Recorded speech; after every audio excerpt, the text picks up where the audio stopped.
34 साल का एक्सपीरियंस है आपका, तो अभी आपने ये सेशन का लग्जरी का बात चालू किया, उसके बीच में आपने बोल दिया एच नहीं करेगी। मैंने भी ये एच क्लाइंट, एच मीन्स सुना है, हमने भी सुना हुआ है, हमने डील किया हुआ है। ओके, तो कम से कम ये एच क्या है एच का बारे में थोड़ा समझा दो, हमारा बहुत सारा नया फ्रेंड्स ज्वाइन हुआ है। बहुत सिंपल लैंग्वेज में बताऊंगा। The defined definition for a HNI are people who have liquid investable assets of over 1 million, मतलब इन डॉलर्स के अंदर, excluding their place of residence, मतलब अपने घर को छोड़ के उनके पास $1 मिलियन से ऊपर एसेट हो, लिक्विड इन्वेस्टेबल एसेट होना चाहिए, कहीं इन्वेस्टेड होना चाहिए एसेट्स। नाउ अगर हम अब आज के टर्म्स में बोले तो अराउंड 8.7 करोड़ रुपीस के आसपास इज $1 मिलियन, तो उतना आपके पास होना चाहिए। This is the defined term of it, ठीक है। और अल्ट्रा एचएनआईज ऑलमोस्ट 30 मिलियन पे आ जाते हैं, okay. मतलब 250 करोड़ प्लस 260-270 करोड़ के आसपास के, okay. जिसके पास एसेट है उनको अल्ट्रा एचएनआई माना जाता है। This is the financial defined term, but again ये टर्म वेरी बहुत करती है। Now HNI in a 3-tier city will differ from a HNI, high net worth individual in Bombay. So, and it is not about inherited property or wealth, it is about the investable amount that you have, investable asset you have.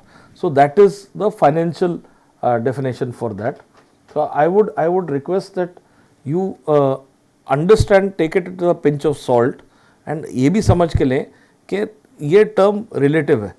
Mumbai जैसे शहर में अगर आप जुहू में एक घर खरीदना चाहते हो, उसकी प्राइसिंग वेरी डिफरेंट है। आप रायपुर में खरीदना चाहते हो, डिफरेंट है। दिल्ली में खरीदना चाहते हो, डिफरेंट है। गुड़गांव में जा कर के आपने अगर क्या नाम है कैमिलियाज या मैग्नोलियाज या अब नया जो आ गया उसमें लेने की कोशिश करी तो the pricing is very different. So HNI terms very as per the place, location, everything for the valuation you're looking at.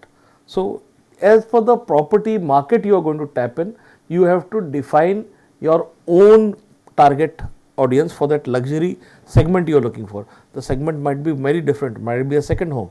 Correct. So, एक second home वाला बंदा सेम तो नहीं होगा लगाएगा जो सपोजिंग इसके पास 100 करोड़ अपना प्राइमरी घर खरीदने के लिए, but would he invest the same amount in a second home? No. Unless he's got billions and billions with him, hardly may be 20% लगा देगा, उसका 20 करोड़ लगाने को तैयार होगा। So that person at that time after having his own asset should be able to invest that money easily without even blinking. So you have to first ascertain that.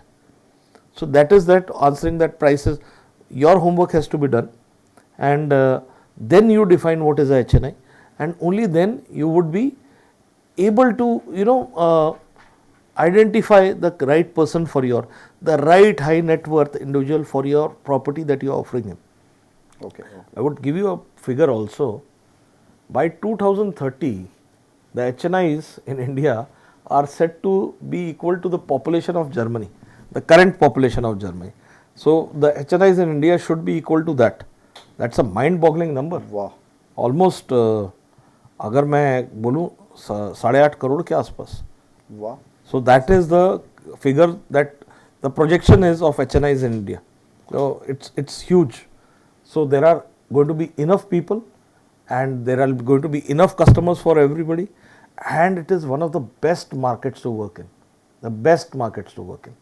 So luxury housing का एक और आपको बात बोलता हूँ कि affordable has been suffering for quite long time. Luxury हमेशा slow रहती है।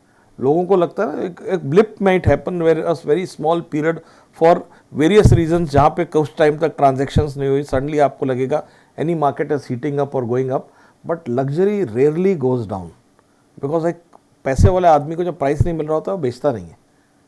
I am not talking of a developer, but I am asking of a different thing. I am telling you asset owned by a luxury a person, if he is not getting a good price for it, he'll never sell it. He'll hold on to the property. और normally वो बेचते भी नहीं है. They'll invest, buy, keep, and it is invested for a very long time. That is how they make wealth. There is this, when I start talking on this will take another total session on it. Okay. probably another this thing. So I would just tell you, 8.5 crore लोगों के साथ deal करने को मिलेगा अगले 5 साल में आप लोगों को. Good, good. So that is a big number. Yeah. So